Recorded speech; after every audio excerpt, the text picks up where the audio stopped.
wo wiwan mayin amiro kamal wodogo yin poch wo jok ke berdan benogon mena yod yin ayodo jamal yin ina jogon wodogo yin poch ke ber gi mogni ben wo wiya kanyna kaja degen dan mena yod yin ken yibene jogon yibene yede mi kon ba dier wo wiwan kene kwanaji mo gog mi kwangan kadage nung uyina kob kene nyi kwajwan ki yi uyi wana ki ji ma gog mi ke kompen kanyini wo wiwan we ke dier yuting mal ke ji ke yedri ben wo wiya ke kal tiang dong ke kaloton ke kal jimo yang eji wobo wo wiya ya kwaje kane wi yiting mal ke ji ke kachini ke bakani ina ko kane ba wi yo yin mangdama ko ba ke beri we yut kane yiting mal ke ji ke kaja ban ben we yut kan daji mangadyin we yut kan daji maganiyin we yut kan daji maworyin wo Yesu Kristo we poj ba magi ka dong ba mi ke ber shang meneni we yu ya krejukan we ubera yin wo adojo ke mal e wan we nying wan lugin tung di yin jede mi wan poj ba magi ka dong ba mi ke ber bol kanyini mena me ke yan ken ya biya nywaga ke nyimia ke lain meneni we gidi uyang komgen ka we yu ko ba ke yed pedgen wo ke bol kanyini kerenyang Yesu Kristo we amen umadian ben kerenyang Yesu Kristo we mama siama iba madia mama Marsa iba mat kerenyang Yesu Kristo we mama Loshia tio iba mat uji ben manu de ke ilan kanyini pa piti iba mat kerenyang Yesu Kristo we poj ba mo jok ka dong ba mi kon ke pe madromi ko menu do ke koma ke shang ben o poj ba mo gi ke pa kani ejwina mi ni ke do yin ke gi pen ke ngienyo ka ke pa kani o yiling ko woni jok ba poj ke ber mo gani we ko ge mi u me gi jok ka we yu po nya jok ke yed mo ga nyu po nya na ban di shangtin ke yuar meneni gij menai go kalian keni u ya kwaja ke dwok ke yin ke ber kon ba ko be ji ma gon do u ponye ke chang ayoli bang duk chang mi ma de pio chang mi ma de pio menu sho bang duk menu pare ji chang or Yesu Kristo pin ba dier keni ba chang ma ber go tek sharo ke pe kwen mene chang a be ni ye de kom lab tugo kade tugo ke yed mier ke kompen jima ga jaga ke yed mier ni kanu ku war ke ne o chugo ber da raj ma chugo shoba ke tugo menini bene ni bede ke ni jima ga chinga lot mi gen ni chiga chip chinga ke chiangani o ji kurgen ke pa ke ni ko de raj ma shob aji magani go rumo kene da gigmaraj ma chugo chuobo ke be mi ke tuk mene tuk tio ka beno yin ke ko butuko ka de me de pio achanga shol ka de yok ke jigen ka de nyom ke jigen den jaru mo kene ke me pio meneni da ji menut ma chugo gigmaraj kere chukon bene ni yodo gan ke anyu yode ke ne gan ja rum ke pa ke no gan gan ke joglaw ke yigen awang o gid meneni en no di shangtin o go ke yed mogo ke mier mogo kompen di shia ya do yi ko ba ke ni wadwa kwa je jo ke dier ke de shang ben da ji menut mai ge yang e ju kim mai yang e jorang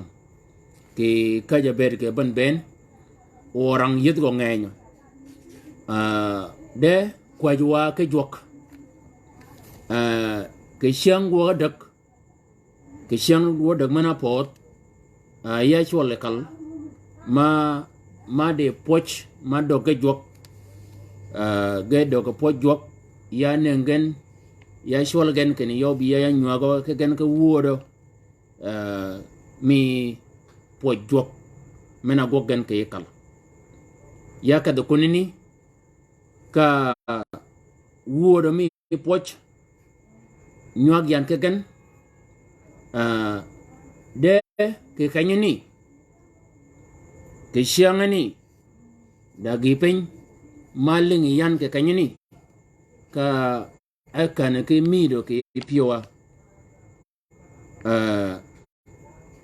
ngat nut makal mal ke kanyini kene da mugabir manu de jub kanyini ma bede kanyini ji del ji kano kanyini de e pen meneni yido ke yo meno ngai wok de ji mo ga yigen de del ji mogen de chu ji gen ke mugabir meneni ba kene ge ko ba kene wuna yol ji mo ga yude ji un ma ko nyu un ke kanyini kwanyun biu kwanyu dele jiun kwanyu chu ji mogun ke pe kanyini ke bang chang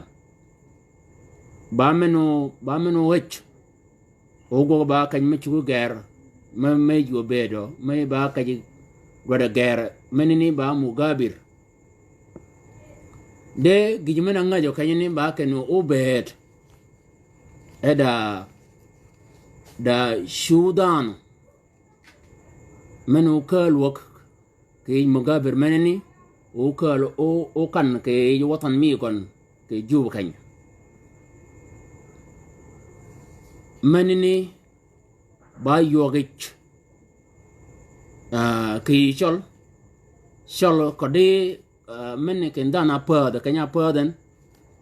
onude del gonu kan ka jigon ko logo chama lay walo unaga genanagi wala tawa kajma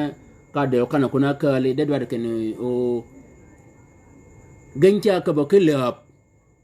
ba la ba nyu kanya tol la ba kanya kanya ni ula men do kale bang ji ula men yidi jo makani pen o ko lo ba da ma ba nyot wala ba da ma duong o lamni gol kanyini o kom ken bal ba kaje wi kaje labangat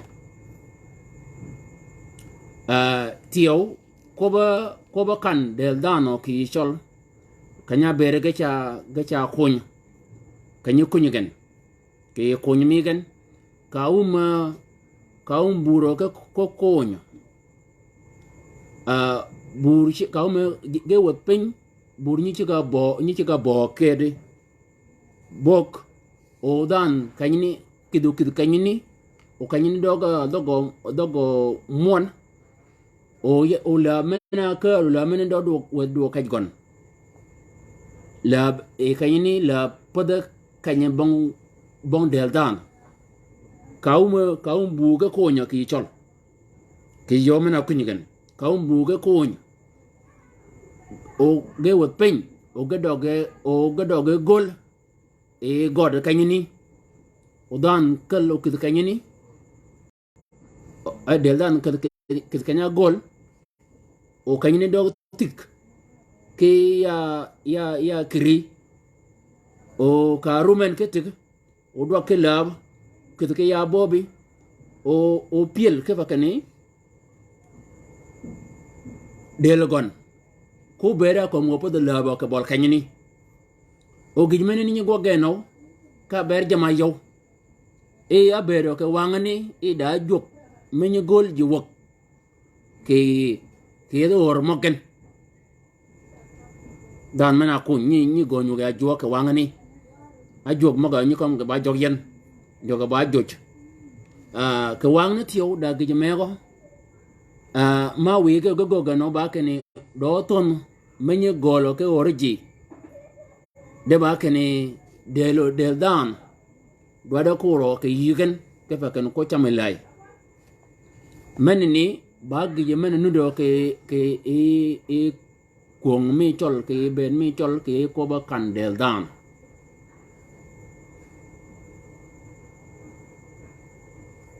bongi sudan menni golo ke pen ked ke chol de pin anan e logen orang duong shar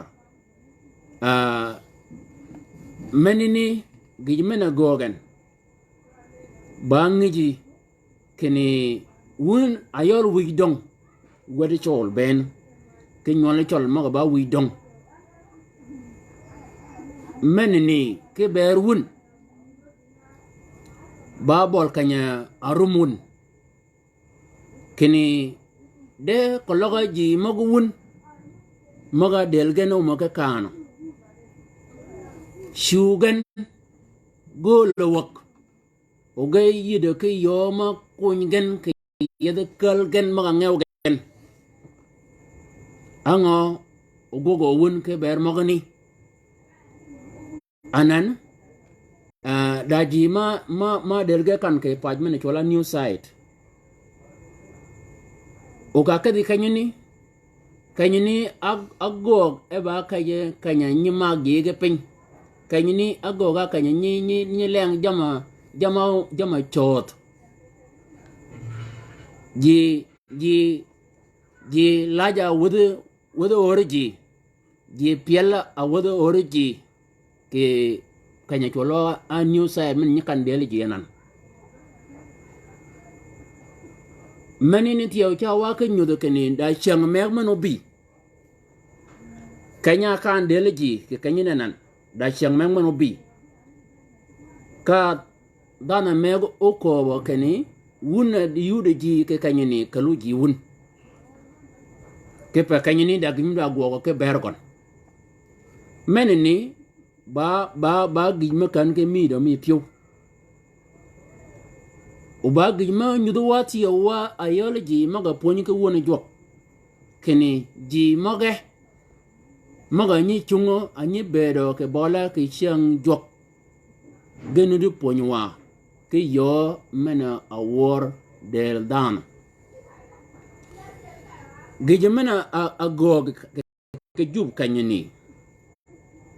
gijmana ni agog ke makal da start menu de makal ke witung ba witung shamal e witung menini abere ba Mugabe kanyini ka kanyini jidi yo ma aji ka ngeu tieng monozama ka tieng monozama ben ka go gergen ka nyoya ga akuny ketiala dorami kalmenini mi kanyni shuji yo de gen ga cha kuny shuji yo de ga cha kuny kanyini ba nyola kich ba kijina kala chip kanyini ba ka je kich kanyini kanya kunyi del ji pada kany madojo ke bedo idan kedi menini ba gije menenu do ke eji wanjok kanya ba Mugabe kanyini ba miro kedi ke bed idan menini ba gije mena ponyo e wanjok Mugabe mi makal mena yang mulakia Mugabe menini ayide ke yo ka dwad kunu shiek ka yodo yin keni ke bang chiang da gije mer ma bi ka yag mo gadwade kap gadwade kwa Mugabe menini ti ogo ga ba yo ikicha cha doji chi anyono ji ba kanyama gi ge pen Theo ke bam wuji mo yang ayang malakal ke or jog me Catholic mene yang bam wuj bam ka abede da Mugabe ke kanyuni ango shop Mugabe menini alok e ba kel me bedoji ko mangani ka lidge ben ba kene ji maga delgen arumu yeke kan ge ba wor bene yode kene dan o laje komor dan o pielo ko komor menini ba gije manut o gije menini nucha kanan gije menini ka godong ena komo Yesu kene bun ko be Yesu ke bere ji maga pon ko be jok wangani kene wun upor ke orji maga ko ngu chado ji o ji mo ne go ku wo ke ji mo chado komgen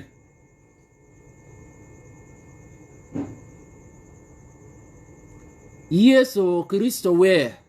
yacha yikob Yesu Kristo we chawa ga pon ke ko ba kan del dan tega per kan del dan ko be tega kan del dan bene ayodi keni ngin maga ngawi en akat kaye gogo ke ejrumaji mogani maga ko ken ngin mogani ke badwo wa eje atep ke de mi kan jok de ngin mogani wacha ngyo ke pin o pin menini o kunji maga apada yehud ama pada ye ken dan mana to ba wai apada wai yehud o kun ke ponini ko ba kun del dan ke pa ke pin Israel ka awang abede tega shara abede tega wangani e ko ba kan del dan ke em dan me pa gwa Israel ke bang menini ngenya ngaw Yesu ngin mogni de kal gango ke pin ka pin menini mege ji maga ba tinga pa Israelin ke ni ko da dan human o to o ko nyo pin menini ben kanya kunyun ke jiun menini ba yo meni ka gwo ge Yesu ke no Yesu ka gwo yo meni ke no ba ke ni en wora del dan anan del dan mena rumo ke kan pin menimi ka ko be ke eyuan keni del menini at akwanye lab o doge lab o anan del menini dogol wok ke e lamini o duade kani o wet o duade kani o yeba kany kibi kedi ko mangni kanya ka ko bage kanyani kafa ki shiangani kanya alinga ngaj magani ba lek enachi ya ke par قبل الشهر يا لغا ماكال انا لغيان كي قيادة أبدا دا مغابر كاني ما كاني بير ضباط مو جيش مي السودان يا لغا كاني أورجي بين ما بين لو كاني geciga hal ka ngel ka chuji mangni ben ma yang yedo orni ka chong e gija kel e yora kel ka ge kani chiek ka kongo ker ka e ka pakani kanye ne wada yide ke yo o ger ke od me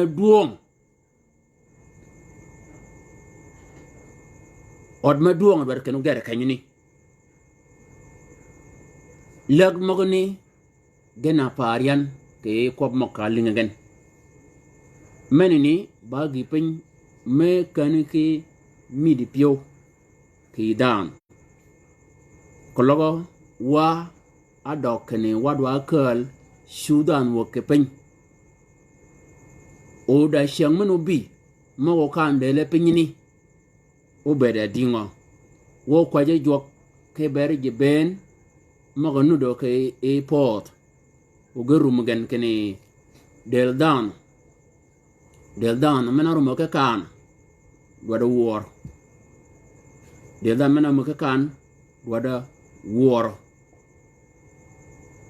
wo kwaje jok ke ber mogni bagi me ber gotek wuna yol buri jok ke pa kenya sianga kan del dan mena ni akidi akane pen ting buri jok ge chul ka go kwaje jok adan mena kide e yor mena ni ka kwaje shir ke bang changa dagol changa ngwen ka ting buri jok ka go kwaje kedi anan ting buri jok bar dok ko chul kede ken shuda na mani nduda ka lo ka kanyini ke pa kanyini pa ka jigon de kwanyu shuda mi wun late ango do nyola gong mani ni ke gola do ka da or do gol o shuda do ka lo ke e or mani ni ki mena bere wodga will ango do duog mal e koba kene de dan do sudan do kel wok ke pen o ga do kel o ga ko pen ke e golgon men de nyugon wala kwargon wala chigon wala jal golgon ango o dog ben mal ke de men nyoda kene kim cha dog ben mal o ben kanyini ena kel koba kene kwajwa ke jok ke bere ji ben moga nudo ke eye pot o geru mugan ke ba ko ba kane dan yange eyo rang dan yange eyo kim mete ko ba de yelo krejo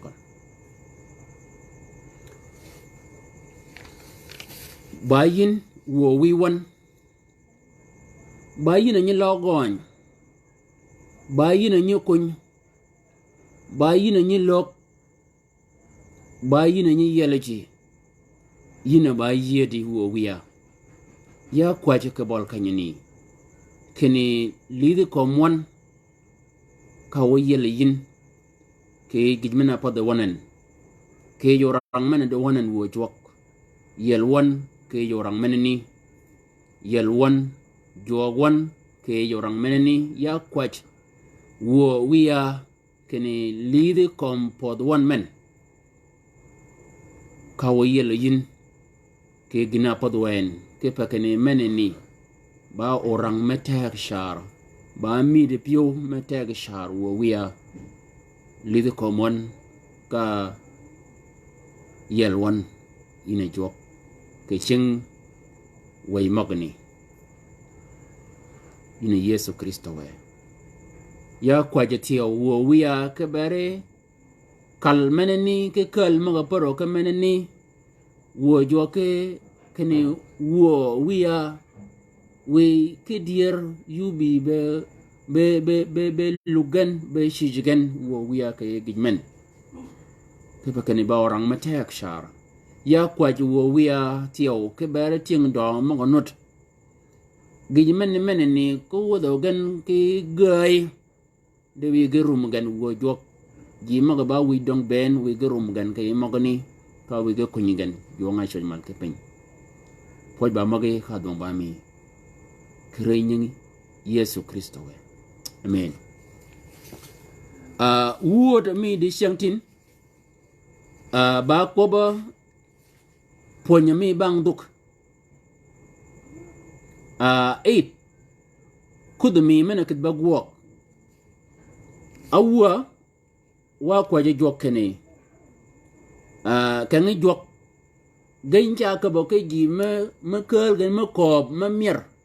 ka kwan ji ge kel ge ngeny kene ngano ko ngano ko kishan o nya wun jok kel kishan eji dar mego todo ke bedo ke kom kursi mana beden ko logo ba dit wo logo ba balasik mega nen mega rum go do golgon mega ji dar ushan o ngana poni ke wuodo meneni be o poni ke bol kanyini e ji moga go dar e go ma kene ginuruma wengo o en do golgon pidemena pide de siang tio ke siang ni ji moga nyene ngo ke yo ke no ke kobgan kene ge chola ge ba wi dong o godwa do ge kob ge ke bol kanyini ke siang ni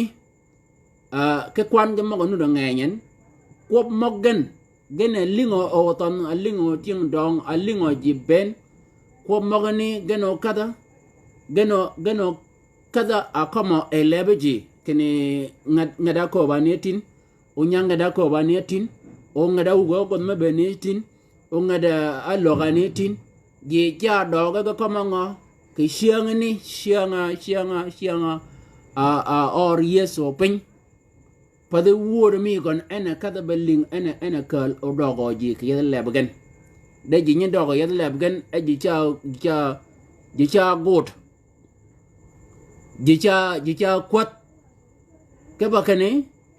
ji bi e kan jok e ji bi be chang mi med pio mi pare chianga or wa jok pin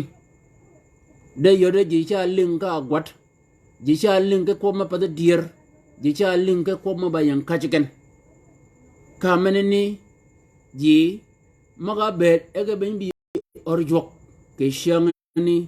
ka ben gen de yo de ling ma ga ni ling ke kel pat gen ling ke won jok ke yo ma dot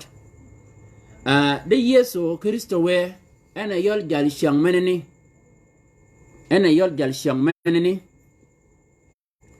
Yesu Kristo we ke ene ayol ayede chiangni ba kene lin chiangni unyagen yidan mena alebe dwade ben mal yidan mena arumi dwade ben mal yacha yiko ba kene lin Yesu unyagen lin Yesu kere unyagen ka won gon o ka the bol gon anen ki shangani you jogan you showen yidan mena dwade ko bu ke shangani ke mogi yino ukwer yina mubashir yina sheikh yina dan mena no da ba peje ke orjok adwade kan ke ji me ko ba ke shangani ya cha yi ko ba ke ni Yesu Kristo we ri gonu nyude yin kene gina gogien pada gijman waden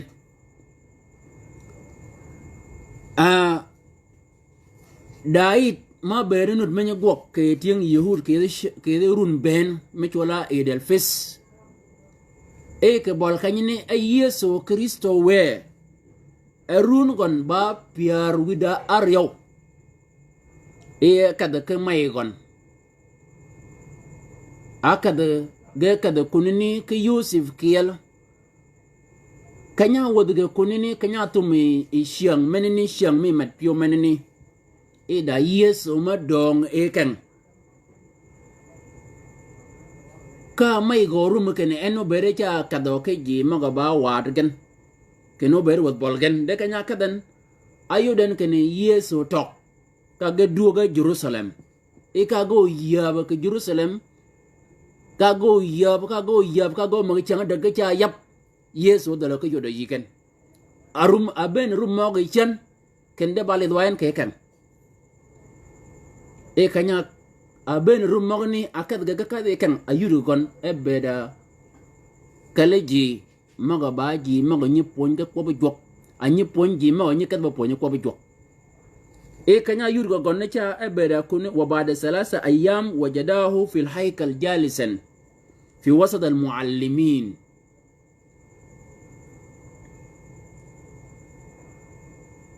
wa kana yasma'u yas'aluhum Yesu ayud yang kale ji maga ni pon ji maga ni kat ba pon ke ko ba jok jogo pon mag lahut maga ni pon ka talaba maga ni gwet ke lahut Yesu erun gon ba pior dar yaw ayuda kale ji ni e bere cha link ko ba ko ji ni yo bere cha pech tiyo jini shiga pienyen ji maga ni go shiga pienyen iyo ji maga berge cha ling e gengang ke ngany wo mi gon gengang ke e log man ni logan ke kanyuni ngang mana chuba ngang ji mag ben ngang mana chuba ngang ji mag ben ba kene ke e ngang mana ni nying ji ni ben jogo pon ben ke ji maga berge chi ling kanye pejen ke kanyi logan ke kanyi yorgo kanyi yebbo yedo kop gi mawne ben nying gi ni akada yi gon adoga gi rumari kon o menini bene gi mena nut adwade bede kene agog e jogo ponye ben dan mene ponye ko woni Yesu Kristo we bene dina dwaden kene ka chungo yin ke boleji nyingi ji dwade lokkuno de Yesu Kristo we nyingi ji dwade rumi ji dwade kitungo de Yesu Kristo we o ji magni ke bakane kunyami kan yang Yesu Kristo we menini ba gi mena go gi Yesu erun gon ba pirayo ji maga ba tien ko be jok angani ko be jok ke do ji ni ben rum kan kenen gan akad ikon e Yesu Kristo we o menini ba nyudi ki beri ida mana ni pon ke kan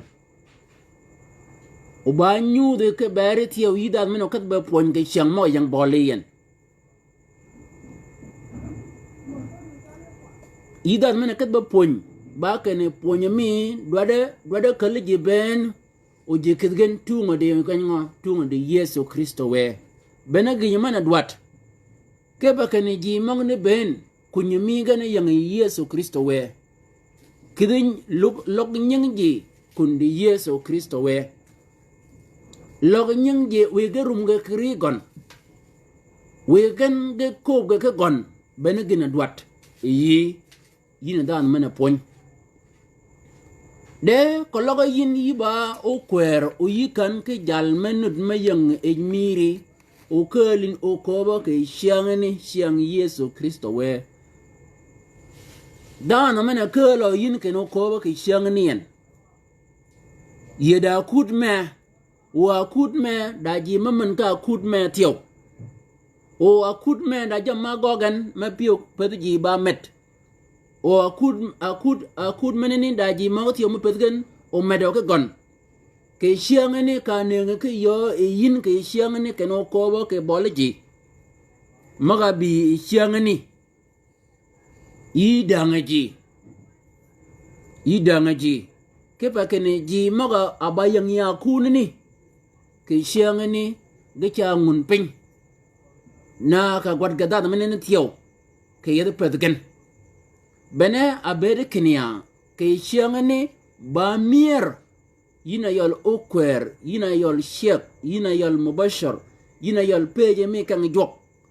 ba miro ke chiangani u yikan ke dana me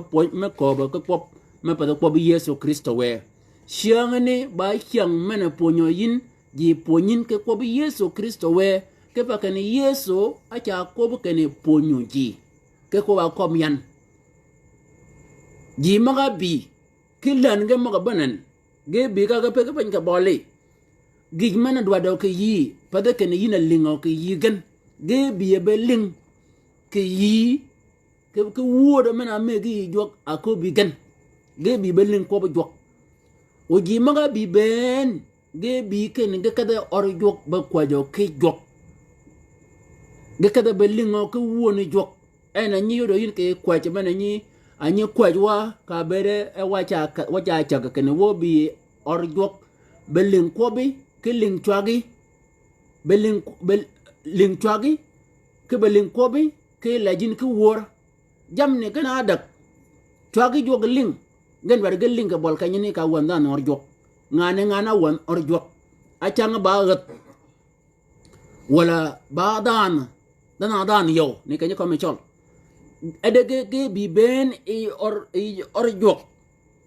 pada gana ne ngo ke yo o ga ko gan ne gan adwar ke no lingan ke wora mana me yin jok de ko logo piwi ti de mal ke ne ga ga ko gan men nyoda ke ne yi ba da na me go gan yido de ne ngo ke yo o mo ga kom gan o mo ga mu gina gan de Yesu ke e wan ke kanyene ke ko akoben ba kene kolora dan me gogian we lugo ke banga o kanya de yan o bere no de kunini o bere ba bang mia wan mena komne ko ba Yesu ke wan Yohana ke kanyini Yesu gal in kana ahad yakhdimani فليتبعني ولغو إبانا وأيس أكون هناك أيضا يكون خادمي كبول كنيني باكني كشيانني كاتشونين كبول جي يبا بان مي يسوع كريستو وي كوب ما بدو يي كشيانني با كوب جالني أنا يسوع كريستو وي كبكني أنا كوب كني كوب غبن كوب غدان بن غمنا تشوجن أكريسو بالإنجيل لخليقة كلها جي مغنود بين باغنا كوب بين كوب مغا بي شيانغني كلغا با أوتين كلغا با غاندوان كلغا با دا مدد ودا مكوي وو باكن كي شيانغني بي أرجوك كا نين جوك كن كدا أرجوك كدا بلين كوني جوك وكان ياكوب ين دا من يدلاو أروم كني mani ba hak mi kene yi ko ba ka bol ki bol je ke chiang ni ya yi ko kene mani pa da hak mi yi bong hak ke kol ka ni a chang yi did na ngo a chang da ko me per ke te go yi me de ko ba ke di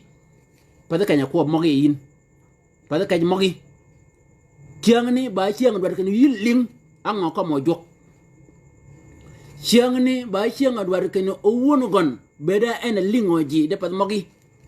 mo ba per ke te go ke yin da kany matugo kama yin de pade kajilam mi Yesu Kristo we ke kanyuni ke dwa yiko bi na dan manut ke yan ke lan kanyuni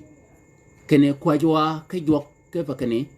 o ji maga amide kan jok ji maga amide kan o bera woni jok eno bi mal o ji o chongan ke bol jok ke wor ma la jok o ji o madgan ke bol jok oji o kwaj ga ke jok oji je chongen oji lingen ke woni jok e pe ji ba yep Yesu balit ka ka di wan mi Matthew abit e Yesu yang wicked ji maka ling ko wud me chiangani jogo cho mo ba kwan e kwan ga ba ali ba bit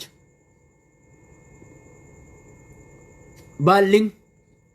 ke bol kanyini bong maik menut meeting chwat makarful menut bogan de igi mo ni ge lingo ke pon ka ponyo jal ni ke kwan ge mo nganya ben yeso ape wikit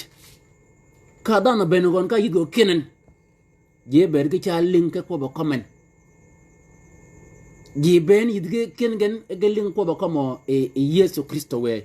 kristo we ke pon meneni o ko kene wuling kene da ge ma ko ba kene de yakobo wuling ke ko ba ko tienga awang de yan yakobo wun ke kanyini jiben yidge kengen ayido ko yo melingen ka ji ngang ke shangani ka jogo ko ke mena jalni ka ponyen wur mena ka do ke yiji akal ga yel lebgan kenda no menini kanya ponyen ba ponya jogo pon mo nyi pon de ponyen na dan ma yede tek menini ba gina je dog cha ko bukene je dog ka wur mena ponye yesu kristo we obena gij menini ana duat ke shang mi bang duk shang kudmi kene we ji ga dogan ke wur we ji dogan ke wur mena ponyo yesu ke lebi we ji doga ke wur mena akobini yesu kene kobgan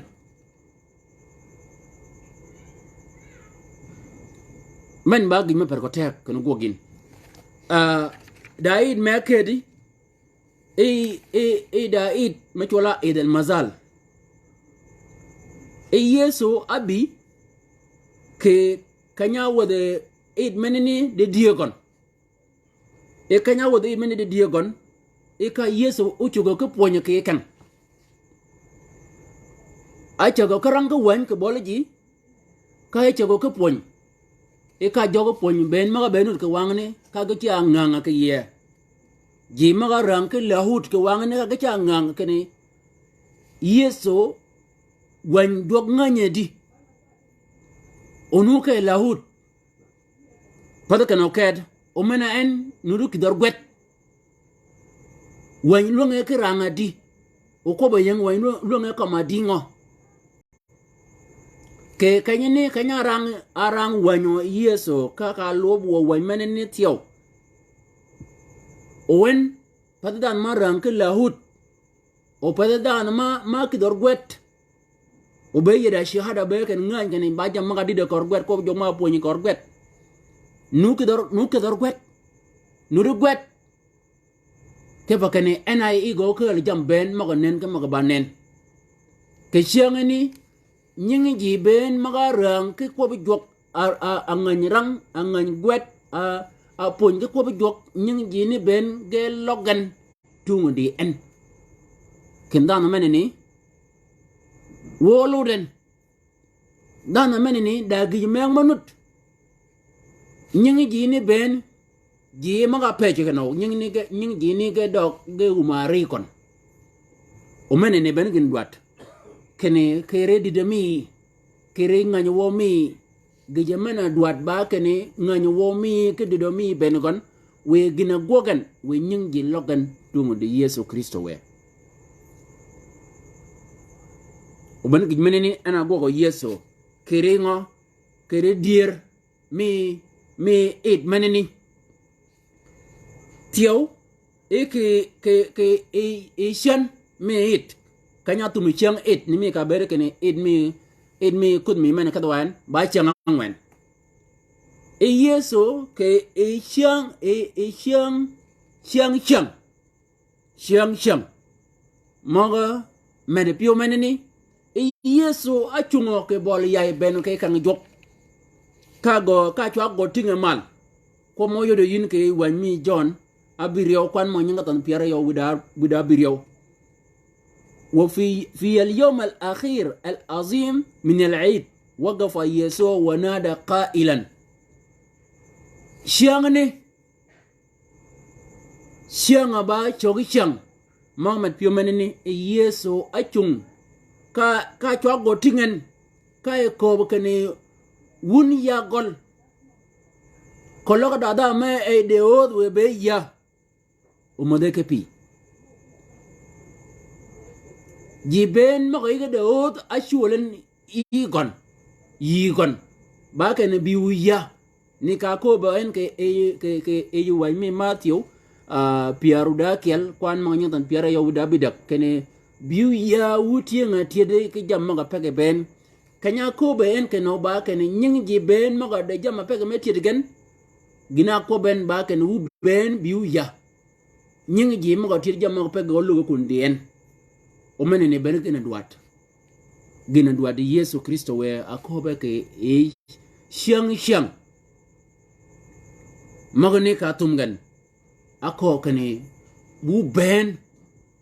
kolo dadan ke lume de ot in atasha ahad kolo dadan ma na ga ot we be ya o made kipi ki ya i go chi ben kene bene en o mujo kipi ma na ga ot mi Yesu kanyini kanya ko go chiang ka ko ko mo ne ke cho cái chiang mo kud mi men mo met pio menini ba ke ni menini nying ji alogan tunga dien anan da ji mo meru mo kenya ke ngwen chiang bena chiang mo ka ta bu kud mi ke yigan pada mi Yesu ba mi kan mena do de yejo ke ji yejeno ji mo ga mok nut ke fa kene ba chiang mi met pio mena kata ke kanya kata en ka ba go gi pin me ba mi chwa gon nenen ke ni chiang ni ba chogi chiang ke ye chogi chiang mang ni ba wo de ke wi no e ba go gi pin ke ba re kon jama kana pio go de go ga ke chiang ni de Yesu ke kanya ni ke e chogi chiang jiben go chule yi kon yina yol okwer yina yol mubashar yina yol sheikh yina yol shamas yina yol nyabang jok wala bang jok tianga ngwan mogni mogo ba ye eji anga do dinu gogo eji mogo nu do ke boli ke chiang ni go ko bi di ke chiang ngwan go ko bi di ke chiang ngwan mogni Yuda kwai wan ma bede ba jak wa dong ka e cho ke dong mi gon ke cho mi gon da nyi man ma bi kom gon e ga bede te mun gon o ge biye chiang a ben gan ge ben a yom kam so shirin chiang it eka ka nyiman go koben kene wun otan bu go gutugan ninge changa yaw gutugan ayole yom kam so shirin ke yom sito shirin yom sabo shirin i da chang mi it jaga menini mun go to nyiman ugin meni ba yeyi gon ke pakani ba kwong ke kanyini ba kene oton maga berge tuku changa yaw gi mana yur ge shan ke de go gadi ago ba ngo ago ba kim ago ba yokene jaga pa u jag meneni mun go shiga twech ke ngo ke shang mena ba shang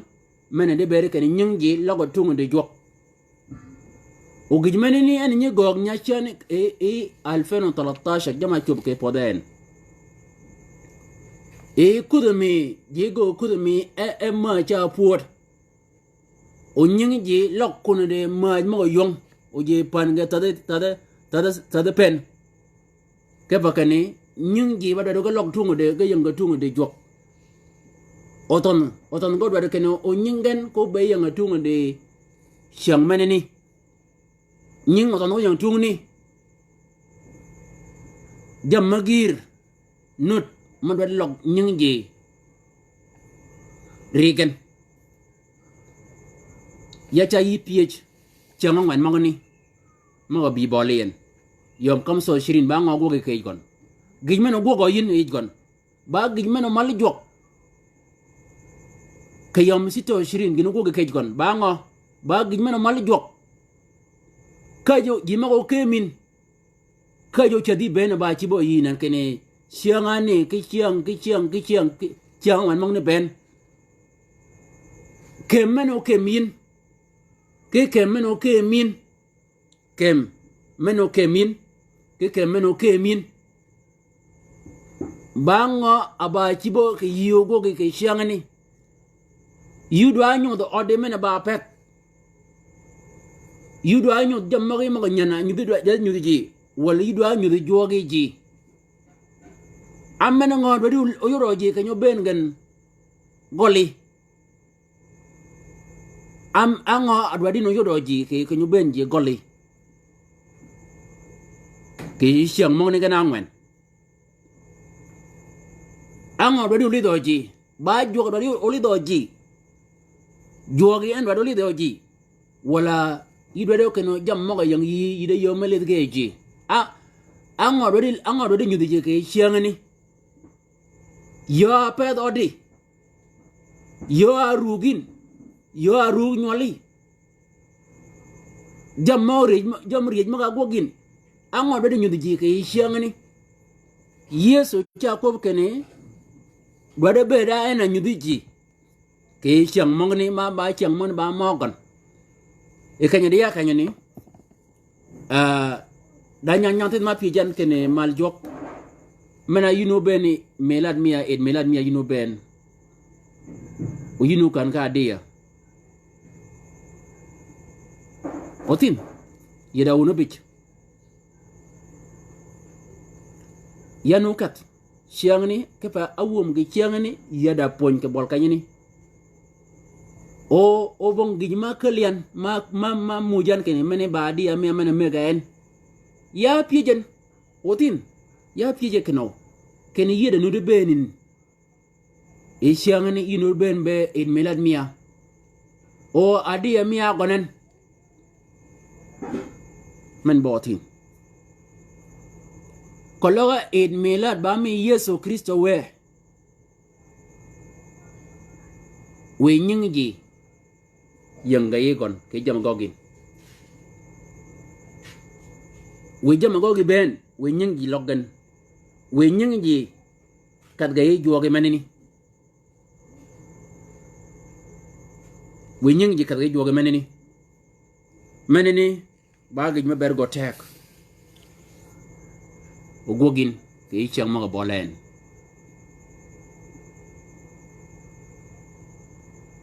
ango gogi ke chang ma ni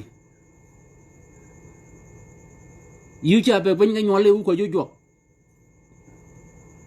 wal yu cha kat kundi wadi wu chong kunini wu ma ma kunini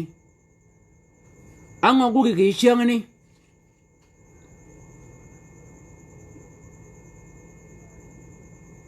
da kaji ni chong mat ba ke be ye banan ke i chang ma ni da yak ma dwade ke no jibi we chong ke chang ma ni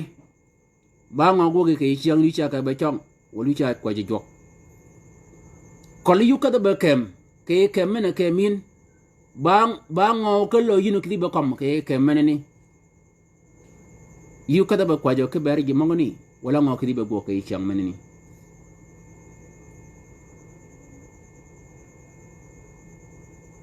ya cha yi ph ba ngo ba chi bo yi ke ber siang ne nan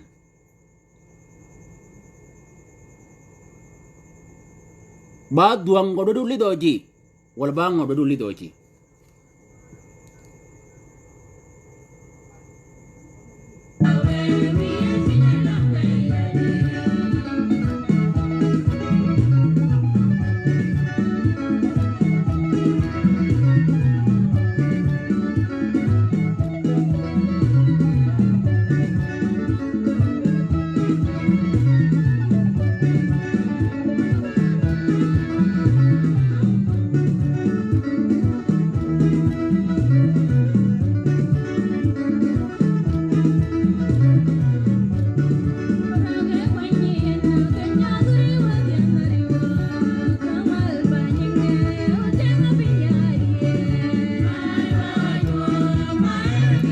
li chang ni en on mi chang ni ke pa ba chang mi kon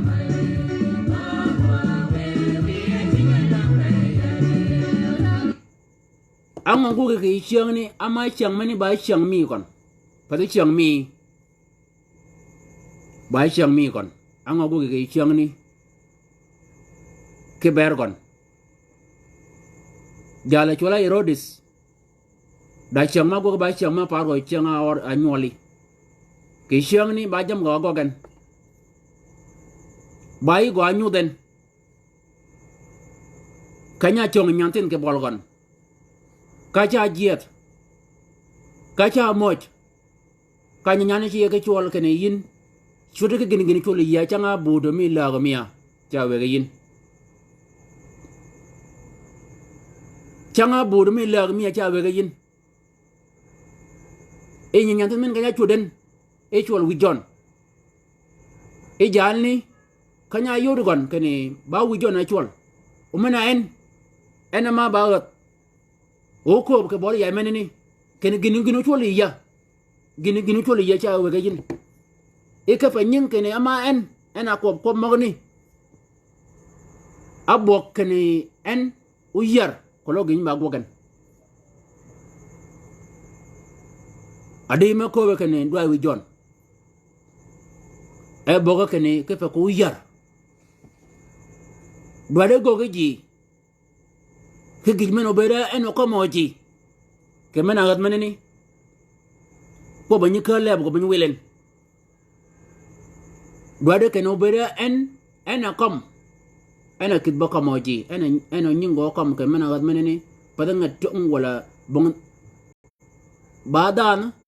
me ko ba ka leb gon banyi welen nying ji chiangani dia yang kaje e melan mi o meneni nying ji kad igon kanya dog ye kel gan ba mo gon gana kom jama go gana kom ore bati okene jala mun gona ngol ba jal ma nganya yai ben nganya tien ko ba jok nganya je ma ga jok ngany ba dan ma ngany o wi go ti ba dan ma ngany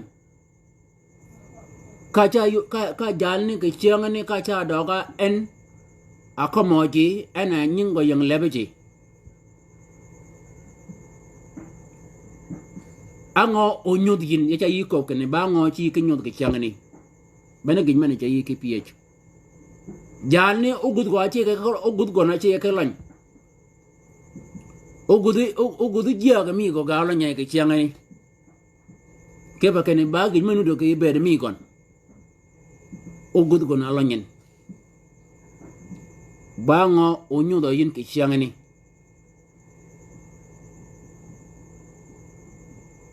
ye do yi ko ke ni ko la da gi menu ji we ba Yesu Kristo we anyu ji ko la da ko mo da ko bi we be da ko gon o ko bi ji ke be kom ni gano kanji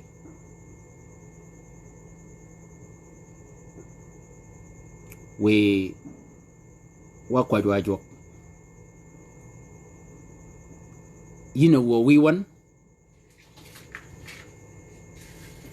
ni ka pi yantin manini nyantin mani ya pi jen ke pa chang mani be ba chang mi kon o be da dikawan ki yin o be da dikawan ki yin o chang mani ni ba chang mi wo wiya ya kwaje ke ber nyigi moga ber gunut ke yan ke lan kanyini ke mo ke beling wo de menene tiyo ya kwaj wo wiya ken we go kanyin ka wi bera yino tiergen ama yi ko wo wiya ken da man nyiting re mal ba man do gi pen ka ngan nyi do re pen tingi mal wo ya kwaje ke bol kanyini kene we nying ji o logan tunga de yin we o yodo ji ma o yodo gan kene ga ba bang mo ke dier ke fa kene kal men de bank re jon banka bene kalapi